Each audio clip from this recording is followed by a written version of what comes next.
Hey, bom dia. Meu nome é Ricardo e esse é o meu personagem. Bom, meu nome é Hugo e eu sou este personagem. Yeah! Bom dia, meu nome é Iago, esse aqui é meu personagem. Só isso mesmo. Já viu? Tamo junto. Oi, eu sou o Lucas e esse vai ser meu personagem. Joaquim Maria Machado de Assis foi jornalista, contista, cronista, romancista e poeta. Nasceu no Rio de Janeiro, capital, em 21 de junho de 1839. Faleceu também no Rio de Janeiro em 29 de setembro de 1908. É o fundador da cadeira número 23 da Academia Brasileira de Letras e ocupou por 10 anos a presidência da Academia, que passou a ser chamada também de Casa do Machado de Assis.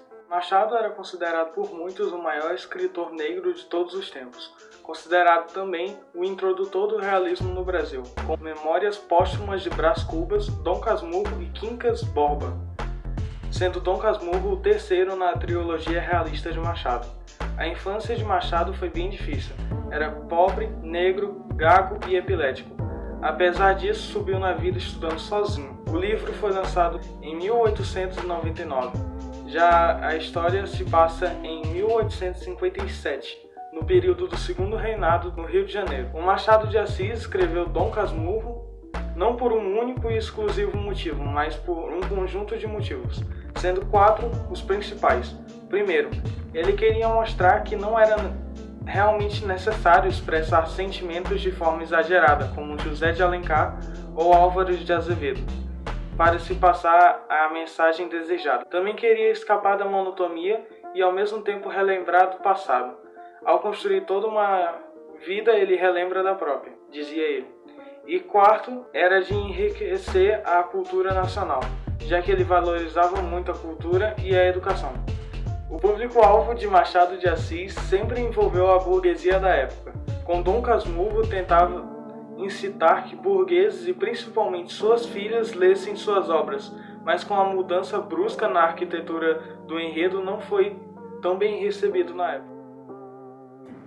De características do movimento, a objetividade é muito presente na obra, o racionalismo também é muito presente, a linguagem é comum, mas assim, é um comum para a época. As condições sociais dos personagens são expostas várias vezes. Ele fala quantos cavalos ele tinha, quantos escravos ele tinha, quantas casas a mãe dele possuía. O processo tecnológico também aparece de vez em quando. Tem também a questão de exploração, de vez em quando ele remete à quantidade de escravos que ele tinha. E uma das principais características que é bem abordada é a questão do adultério, que é praticamente o tema principal da obra. O narrador é o próprio Bentinho. O foco narrativo é, portanto, em primeira pessoa. Porém, o narrador é um narrador problemático, porque é um homem emotivamente arrasado e instável. E segundo, porque ele narra fatos que não conhece bem, podendo ser tudo da imaginação dele, o personagem. O personagem a gente tem o Bento Santiago, Bentinho, e Dom Casmurro. Ele é o protagonista e narrador da história. Tem a Capitulina, vizinha e grande amor de Bento. Tem a Dona Glória, que é a mãe de Bentinho. O Pedro Santiago, que é o falecido pai de Bentinho. Tem José Dias, que é o médico e agregado da família de Bentinho. O tio Cosme, que é advogado e irmã de Dona Glória. Justina, que é prima de Dona Glória. Senhor Pada é pai de Capitu. Dona Fortunata é a mãe de Capitu. Ezequiel Escobar é o melhor amigo de Bentinho. Sancha é a melhor amiga de Capitu e mulher de Escobar. Capitulina é a filha de Escobar e Sancha. E Ezequiel é o filho de Bento e Capitu. Bom, o espaço é aberto e fechado e toda ação ocorre no Rio de Janeiro, centrada na rua de Mata Cavalos. Bom, a narrativa mistura o tempo presente, que é quando ele narra a obra, e o tempo passado, que é a adolescência, o namoro com Capitu, o casamento. E só que ocorre algumas situações cronologicamente importantes, como o início do romance em 1857, em 1858 a partida dele para o seminário, em 1865 o casamento dele com Capitu, em 1871 ocorre a morte de Escobar, em 1872 Santiago diz a Ezequiel que ele não é seu filho.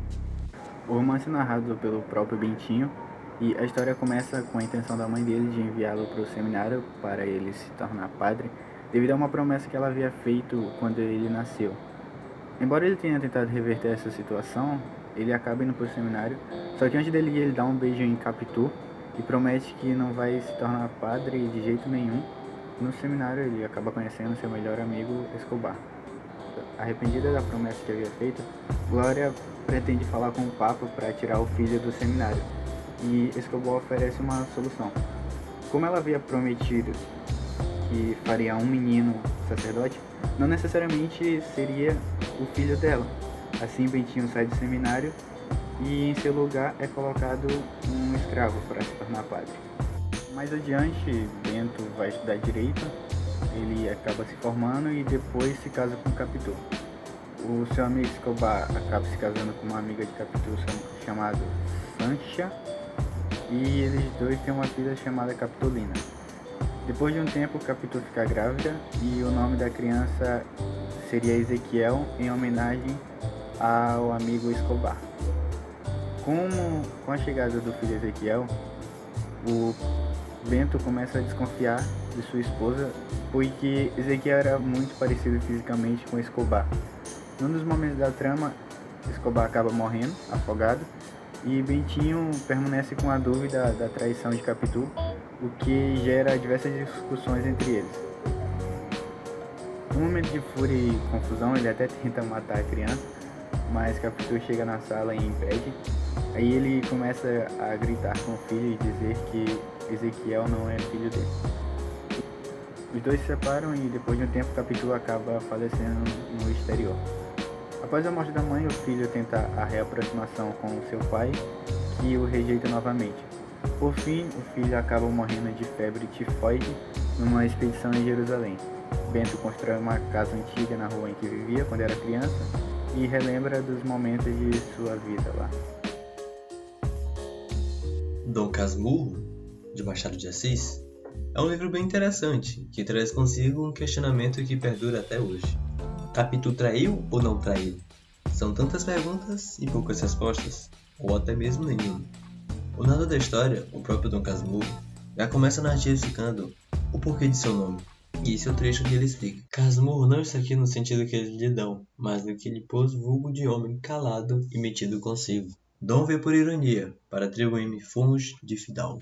Como esse livro é apenas a visão de Bentinho contando sua história, nem todos os acontecimentos podem ter acontecido da maneira que o mesmo conta. Um ponto importante que reforça esse argumento é que na história ele se formou em direito, e como todo bom advogado, ele quer provar o seu ponto. Ponto esse de que Capitu, ou Capitolina, traiu ele com seu melhor amigo, Escobar. Outros dois pontos que validam essa história, entre aspas, mal contada, é que Bentinho era alguém bem ciumento, a ponto dele pirar apenas porque um outro homem olhou para Capitu. E como é de costume, pessoas ciumentas veem mais coisas do que realmente têm. E claro, alguns fatos aconteceram quando ele ainda era muito jovem. Não, a memória falha um pouco e mistura algumas coisas. A grosso modo, essa história é Bentinho provando para o leitor que Capitu o traiu. Uma coisa que eu vi na internet foi que quando era um homem que falava disso, a resposta dele é que ela traiu. No entanto, quando era uma mulher, a resposta dela é que não houve traição. Claro, isso não vale para todos os homens e mulheres. Houve também exceções. É só que eu percebi essa inclinação para a resposta. Enfim, no final do livro, cada leitor tem o seu próprio veredito. Você tem o seu, eu tenho o meu, e é mais ou menos assim. E na minha humilde opinião, como recém-leitor, eu não faço ideia. Eu procurei resposta aqui e ali, mas não tem como chegar à conclusão certa. Pelo menos eu não consigo. Essa é uma resposta que morreu com Machado de Assis. Talvez nem ele saiba. Sério, tentam tanto descobrir isso que até existe uma espécie de brincadeira na faculdade de Direito que se chama o julgamento de Capitu. onde os participantes leem o livro à procura da resposta que prova que Capitu traiu ou não traiu. E eu acho isso bem interessante, pois como depende da opinião de cada um, acho que esse julgamento vai ter sempre uma resposta diferente. Uma hora vão se convencer de que ela traiu, outra hora vão se convencer de que ela não traiu, então depende de cada um e quais argumentos eles vão usar. Como esse livro foi escrito por Machado de Assis, ele é mais do que uma história de traição. Ou não, pois em várias partes do livro tem pistas sobre esse caso. Acredito que essa é uma das qualidades do livro, procurar pistas para provar o seu ponto. Mas claro, Machado colocou várias pistas, mas não é uma prova real. Enfim, pois como você já sabe, meio que é contado só por uma pessoa, então tem só um lado da história, não tem todas as outras versões. Enfim, acho que você deve estar careca de saber que Dom Casmurro é o livro mais importante da literatura brasileira. E com isso ele ganhou releituras, claro.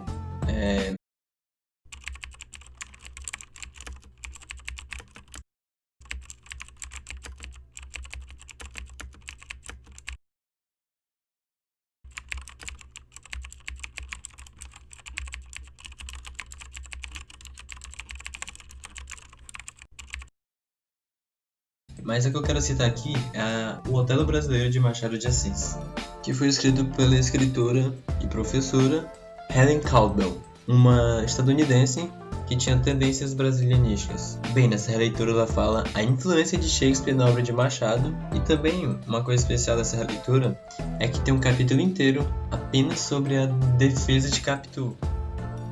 Bom, vou falar sobre as vozes enunciativas presentes na obra Dom Casmurro. Há 3 subconjuntos de vozes que podem ser expressas: a voz do autor, as vozes sociais e a dos personagens. A voz do autor, presente nos comentários e explicações deste, é proveniente diretamente da pessoa que produz o texto e que intervém para comentar ou avaliar alguns aspectos do que é anunciado. As vozes sociais são as vozes de outras pessoas ou de instituições humanas exteriores ao conteúdo temático do texto, porém são mencionadas como instâncias externas avaliadoras de alguns aspectos deste conteúdo. E as vozes dos personagens, que são feitas através do discurso direto e indireto. São aquelas pessoas ou entidades humanas que estão diretamente implicadas no percurso temático, por exemplo. A voz do autor, por se tratar de um narrador em primeira pessoa, que é problemático, assim se tratando de uma explicação por parte do autor, intervindo diretamente no enredo que se desenha. As vozes sociais apresentam-se com menos frequência. Um dos poucos exemplos presentes na obra trata com a leveza e sutil ironia característica de Machado de Assis. Na página 30, logo após o segundo parágrafo: "A soma disponível", disse o sacristão. "Pois essa", disse José Dias, "mas eu tinha pedido primeiro", aventurou Padoá. "Pediu primeiro, mas entrou tarde", retorquiu José Dias, "e já cá está, leve uma tocha." No final da discussão, o sacristão decide dar ao Bentinho, que estava junto ao José Dias, o segurador de palio, e ao José Dias a vara de palio. Enquanto Padoá, que não era da família, bastava ficar com uma mísera tocha. Machado de Assis faz assim o sacristão a representação da igreja, e por isso este prefere beneficiar aos de mais elevada classe social do que os mais miseráveis. As vozes dos personagens são os diálogos frequentes entre os personagens que compõem o enredo do livro.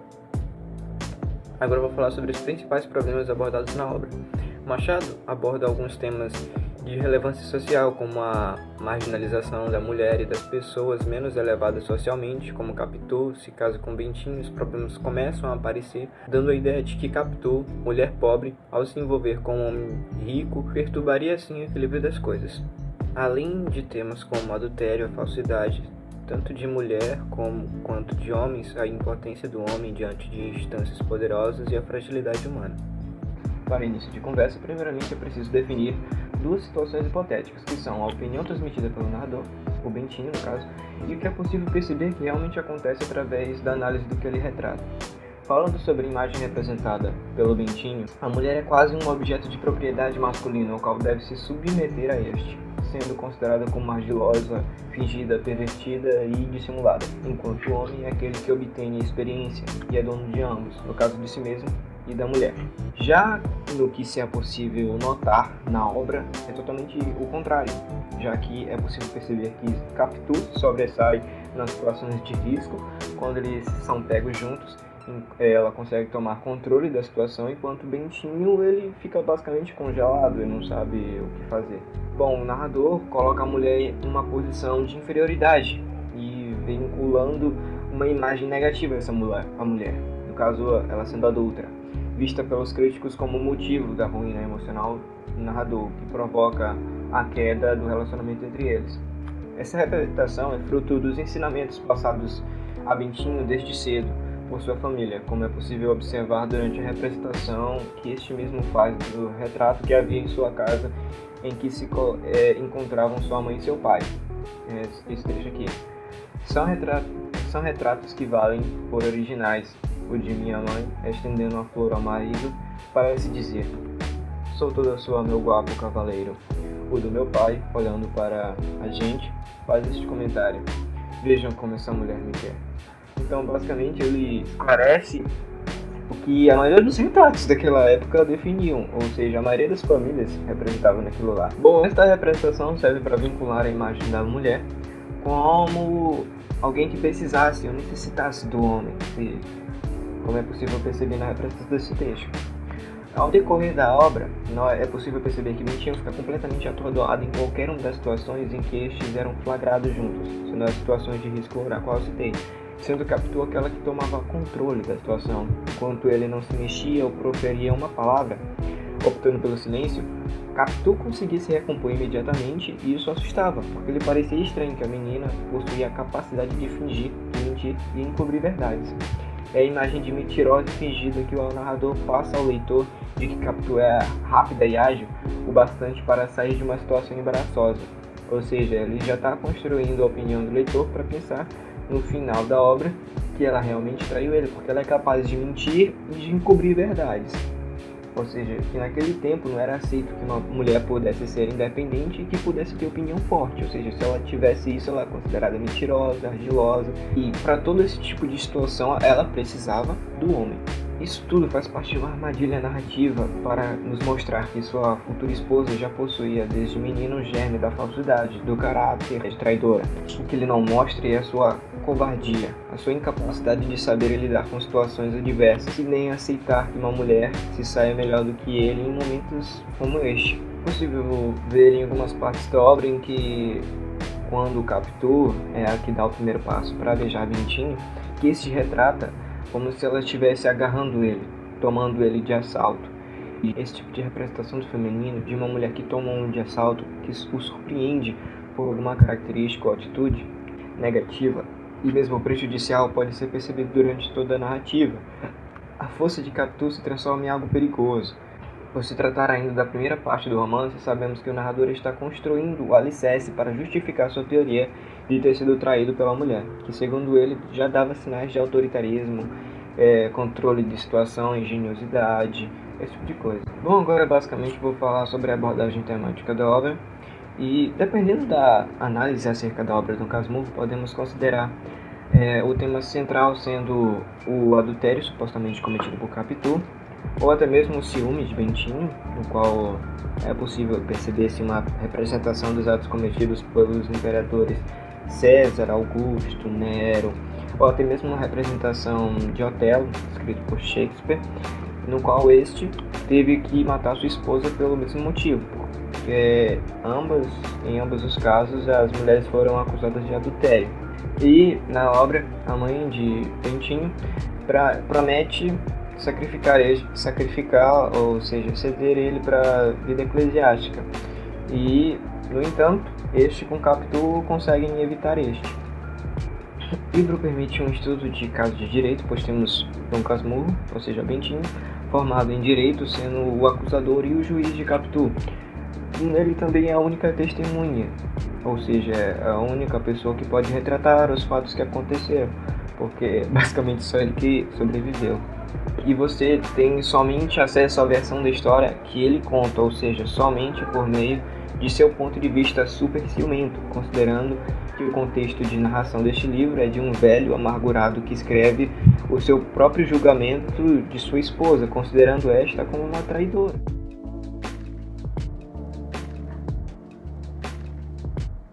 Bebe água.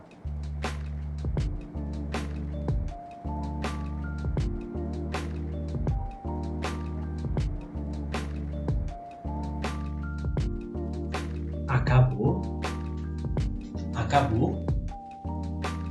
Acabou? Sim, acabou. Realmente deu muito trabalho e eu espero de verdade que você tenha gostado. Então, até mais. É isso, acabou, não tem mais nada. Tchau.